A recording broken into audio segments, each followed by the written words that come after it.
भाई साहब एक बात बताइए, एक 8 साल का बच्चा इंद्र कुमार मेघवाल अगर इतनी घोर गर्मी के अंदर अगर केवल मटकी से पानी पी लेता है तो अनुच्छेद 14 और 19 में समानता का अधिकार है। मैं तो कह रहा हूँ उसको चौराहे में खड़े करके उस टीचर को गोली मार देनी चाहिए थी, जैसे कि दूसरों को सबक मिले। एक 8 साल के बच्चे को इतना मारा गया और आज आप देखें एक बेचारा अगर शोषित, वंचित, पीड़ित, उपेक्षित समाज का अगर एक बंदा अपनी बारात घोड़ी पे निकाल के ले जाना चाहे तो कुछ लोगों के पेट में क्यों दर्द होने लगता है, उनको क्यों जलन होने लगती है? अरे वो बेचारा अपने पैसे से, अपने खून पसीने की कमाई से जो अपनी बारात निकालना चाहता है, वो कौन लोग हैं? अरे वो संविधान की खिलाफत कर रहे हैं। देश में आज भी पूरी तरह संविधान लागू नहीं हुआ है। हमारे जो हक और हुकूक जो बाबा साहब ने उसमें लिखे हैं, बाबा साहब ने सबको बराबर लाने का उसमें एक प्रयास किया है। उन प्रयासों का और हमारे जो फंडामेंटल राइट्स हैं, जो हमारे मूलभूत अधिकार हैं, उनका हनन हो रहा है। इसीलिए ही ये कार्यक्रम है, इसीलिए ही ये आवाज़ है। और आज मोदी साहब के उसमें हमें ना तो हमारा सम्मान मिल रहा है, ना हमें जीने के, रोजी रोजगार के समान अवसर मिल रहे हैं, और आरक्षण को ख़त्म किया जा रहा है। सारी चीज़ें प्राइवेट हाथों में जा रही हैं। यही पीड़ा है। ये देश लोकतांत्रिक देश है और जब हमारे 90% बहुसंख्य समाज का हक अधिकार छीन रहा है 75 वर्ष से, और हमारा आरक्षण खत्म किया जा रहा है, वोट की ताकत बाबा साहब ने जो दी थी वो ईवीएम से खत्म कर दी गई है, संविधान को तोड़ा जा रहा है, हमारे ऊपर अत्याचार अन्याय हो रहा है, हमारा कहीं ना कहीं अगर 75 वर्ष में सबसे ज़्यादा हक अधिकार छीना तो वो 14 से 22 के अंदर छीना है। तो आज बाबा साहब के महानिर्वाण परिवर्तन दिवस पर हम लोगों ने ये न्याय अधिकार सम्मेलन, एक महाकुंभ बहुसंख्य समाज का आज दिल्ली के रामलीला मैदान में किया। वो इसीलिए किया कि चालू संसद के अंदर यहाँ से एक आवाज़ जाए कि या तो बहुसंख्य समाज के अधिकार देना शुरू कर दो, या आरक्षण को हमारा पूरा लागू करो, या संविधान को पूरा लागू करो, वरना आने वाले टाइम में हम लोग पूरा राष्ट्रव्यापी एक बड़ा आंदोलन कर कर इस सरकार को वोट की ताकत से और जन समर्थन से हम इसको उखाड़ फेंकने का काम करेंगे।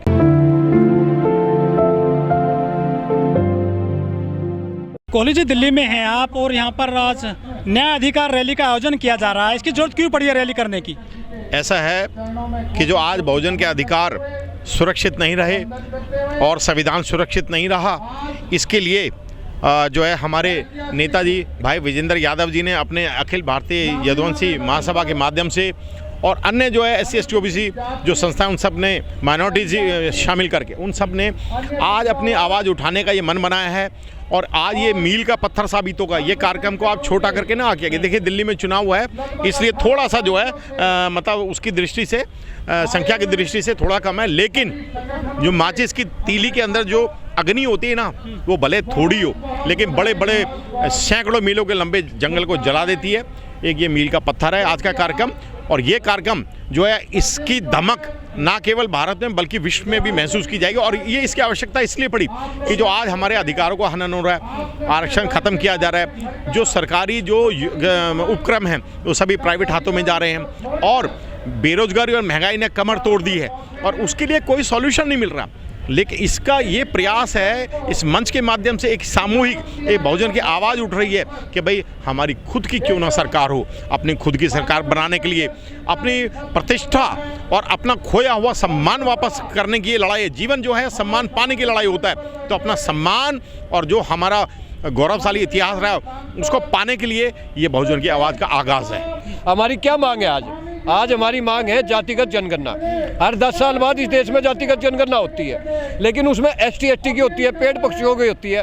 क्या OBC देश का नागरिक नहीं है? हम तो ये कहते हैं OBC की नहीं, पूरे देश के 140 करोड़ लोगों की जनगणना करा दो, ताकि देश के सामने सच्चाई आ जाए। 75 वर्ष में 3% का जो समाज है वो 90% न्यायपालिका राजनीतिक कार्यपालिका पर कैसे कब्जा जमाए बैठा है। यादव जी, आप भी OBC से आते हैं और OBC के 128 सांसद हैं पूरे देश में, वो क्यों नहीं आपकी मांग उठा रहे हैं जनगणना कराने के लिए? कि देखिए, आपकी बात में दम है, OBC के ही नहीं 170 सांसद SC ST के भी हैं।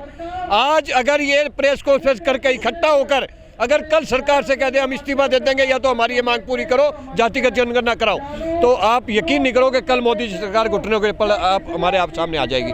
लेकिन हमारे बहुसंख्य समाज के, चाहे वो ST ST के, OBC के, माइनॉरिटी के लोग हैं, वो कहीं ना कहीं बीजेपी और कांग्रेस की गाइडलाइन पर चलते हुए आज हमारे हक अधिकार छिनवाने का काम कर रहे हैं। इसलिए इस न्याय अधिकार सम्मेलन में हमने ये भी निर्णय लिया कि आने वाले टाइम में, खासकर मैं OBC को कहना चाहता हूँ जो SC ST के बड़े भाई के रूप में रहा, आज वो कहीं ना कहीं, चाहे अखिलेश जी हो, चाहे तेजस्वी हो, कोई भी हो, वो भी वही परशुराम का परसा लेकर चलने का काम कर रहे हैं। उनके भी सलाहकार सारे वही 3% के लोग हैं। यही कारण है कि आज ये सत्ता से बाहर है। कहीं ना कहीं मायावती जीरो पर है, अखिलेश भी का भी पतन निश्चित है अगर ऐसे ही वो परशुराम के पास चलता रहा। आज उनको जरूरत है अपने लोगों को बंधुआ ना समझे, उन लोगों को साथ ले, उनको साथ बैठाए, उनके हक अधिकार दे, उनका विकास करे, उनको शिक्षित करे, जब जाकर वो सत्ता में आएंगे। इसीलिए हम आज न्याय अधिकार सम्मेलन में हमारा माननीय प्रधानमंत्री से ये है कि होने वाली जातिगत जनगणना कराकर सबकी जनगणना कराई जाए और संख्या के हिसाब से उसमें हिस्सेदारी दिलाई जाए। ये हमारी मांग है।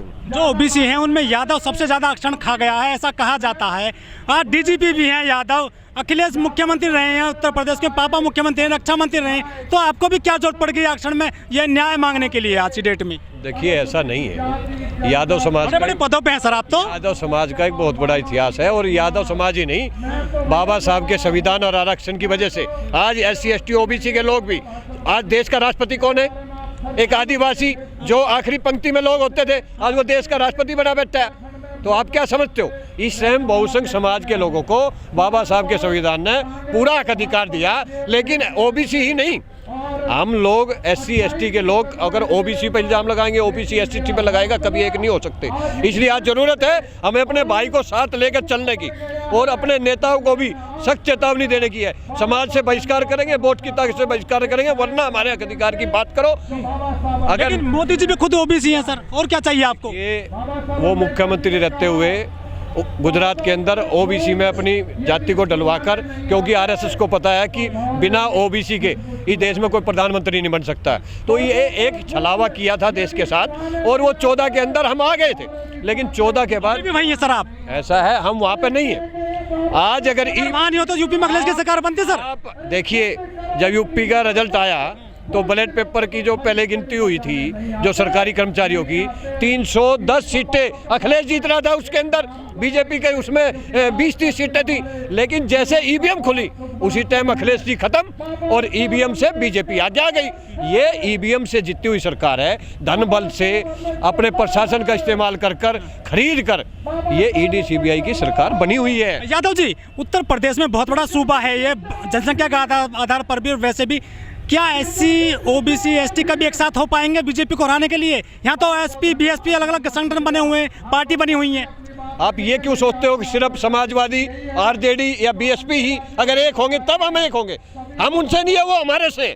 हमने उनको वोट की ताकत से वहाँ भेजा हुआ और आज हमने निर्णय ले लिया, हम दोस्त दुश्मन की पहचान कर चुके। अगर हमारे को कांग्रेस BJP ने ठगा तो हमारे लोगों ने भी ठगा। यही न्याय अधिकार सम्मेलन में हमारी मांग है कि हम अपनों को भी समाज से बहिष्कार करेंगे। अगर या तो इस्तीफा दे, हमारे मंच पर आए और हमारे अधिकार की बात करें, वरना आपको भी वोट की ताकत से हराएंगे। तो इसलिए पार्टी से हम नहीं है, पार्टी हमारे से है, ये देश हमारे से है, हम मेहनतकश लोग हैं, कमीना वर्ग है, वोट सबसे ज्यादा हमारे पास है, हमारे भी जब जीतते हैं बीजेपी के साथ है। ऐसा बिल्कुल गलत। मैंने कहा ना, EVM से जीती हुई सरकार है। आयोग तो मैंने करता कि कोई गड़बड़ नहीं है EVM में। देखिए, आयोग हो, न्यायालय हो, जितनी भी सरकारी संस्थानें आज सब की सब उनके कब्जे में है। वो तो सर पहरे भी नहीं है ऐसे तो। देखिए, जितना 14 से 22 में रहा उतना आज तक कभी नहीं रहा। सर लोग कह रहे हैं कि देश में संविधान को जो बदलने आए हैं बीजेपी वाले, बदलने आए आधे से ज़्यादा तो उसको निरर्थक कर चुके हैं। जो सरकारी संस्थान हैं जिनमें आरक्षण का प्रोविज़न है, अब आप एक बात बताएं, बहुजन अपने बच्चों को पढ़ा रहा है, भाई पढ़ा लिखा के माँ बाप और उसके घर वाले क्या उम्मीद करते हैं कि ये जो स्नातक बन गया है ये कोई नौकरी पा जाएगा, इसका विवाह कर देंगे और ये अपने बाल बच्चों को पालेगा और समाज को और राष्ट्र का नाम ऊंचा करेगा। लेकिन एक बात बताएं, सारे 2 करोड़ तो हर साल बेरोजगार हो रहे हैं और 2 करोड़ मोदी जी ने बोला था जॉब देंगे, तो वो जॉब नहीं मिली, तो 2 करोड़ वो और 2 करोड़ 4। सर मंदिर बन रहा है और क्या चाहिए आपको? मंदिर आपको रोजी रोटी देगा क्या? वोट तो देगा। ऐसा है, जिनको वोट मिलते होंगे उनको मिलते होंगे, बहुजन को कहाँ से वोट मिलता है ये मेरे को बता दो आप। अगर एक बात बताएं, हम किसी चीज़ के खिलाफ नहीं, लेकिन आपका जो प्रश्न है उसका मैं ये जवाब दे रहा हूँ कि मंदिर बन रहा है, ठीक है, वो बना रहे हैं, अच्छी बात है, लेकिन मुस्लिम भी टाइट हो रही। पैसा वो बहुजन का हिस्सा है, मैं बहुजन की बात कर रहा हूँ। आप अलग से SC ST OBC माइनॉरिटी की एक करके बात करने की जरूरत नहीं है। बहुजन का मतलब है इस चारों जो वर्ग हैं, सबको मिला के जो वर्ड बना है, बहुजन का वर्ड बना है। बहुजन को आज बेरोजगारी की मार है, बहुजन को आज महंगाई की मार है, बहुजन को आज सम्मान की मार है, बहुजन को आज अधिकारों की मार है, बहुजन को जो है आगे। हाँ सर, ये चुनाव में मुद्दे नहीं होते, हिंदू मुस्लिम मुद्दा होता है, मंदिर मस्जिद मुद्दा होता है। आप समझते क्यों नहीं सर? ऐसा है जी, हिंदू मुस्लिम का जब मुद्दा है वो मुद्दा तो कुछ कैश कराने के लिए होता है, वो मुद्दा अलग है, लेकिन बहुजनों की जो समस्या है उनके मुद्दे अलग हैं। जैसे मैंने बताया, जो बेरोजगारी है और आपका महंगाई है और आपके जो आरक्षण के भी मुद्दे बता दो सर। हाँ, किसान भाई किसानों ने वोट दिया बीजेपी को उत्तर प्रदेश 13 महीने के बाद में भी वो जीत गई। आंदोलन किया था पूरे दिल्ली आसपास। ऐसा है, आप उसमें एक चीज़ और जोड़ दें, आप किसानों ने मिलजुल के जो धरना विरोध प्रदर्शन चक्का जाम किया था 13 महीनों तक, उसका रिजल्ट ये हुआ कि जो सत्तारूढ़ी सरकार है वो घुटनों पे आई और किसानों को जो है तीनों काले कानून जो है किसानों का जो मुद्दा था उसको सरकार ने वापस लिया। तो कम से कम उनका एक संगठित होने से जो उन्होंने संघर्ष किया उसके बाद उनको कामयाबी मिली, लेकिन वो मील का पत्थर है। वैसे ही जो बहुजन को आज संगठित होकर के और बिल्कुल संवैधानिक तरीके से जो है वोट डाल करके क्या अपने कैंडिडेट को जितवा सकते हैं। एक बार EVM की मशीन ये बोल दे कि आप जीत गए तो आप जीत गए, चाहे वो आपका सदन निगम का हो, लोकसभा को, राज्यसभा को हो, कोई सा भी आपका सदन हो। तो एक बार जो है हमें संगठित होने की और संघर्ष करने की आवश्यकता है, उसके बाद आशातीत परिणाम होंगे। कोहली जी, आप कह रहे हैं कि EVM में गड़बड़ होती है, इनको हटाया जाए, लेकिन जो बड़ी बड़ी पार्टियां हैं जो EVM को लेकर के आई, कांग्रेस, वो तो इसके खिलाफ कभी सड़क पर नहीं आई है। आप आम आदमी कैसे हटवाएगा EVM को? वो तो मुख्यमंत्री बनते हैं, प्रधानमंत्री बनते हैं, वो सड़क पर क्यों नहीं आ रहे हैं? ऐसा है, आज जो रॉकेट स्पेस के अंदर जाता है उसको भी मॉनिटर किया जा सकता है। जो ड्रोन आप देखते हैं, ड्रोन जो उड़ता है, जिससे आजकल वीडियोग्राफी भी होती है और बहुत सारे उससे डिफेंस के काम थे, जब ड्रोन को जो 1 किलोमीटर ऊपर ड्रोन उड़ रहा है उसको यहीं से रिमोट से चलाया जा सकता है, तो क्या EVM की मशीन को उसको ऑपरेट नहीं किया जा सकता? सर, हार का आपका जो होता है, आप बढ़ा निकालते हैं EVM पर। नहीं, देखिए EVM हमेशा संदेह के घेरे में रही है। तो पार्टी सड़क पर क्यों नहीं आती है सर? आम आदमी क्यों है सड़क पर? उनको क्या मुख्यमंत्री बनना है?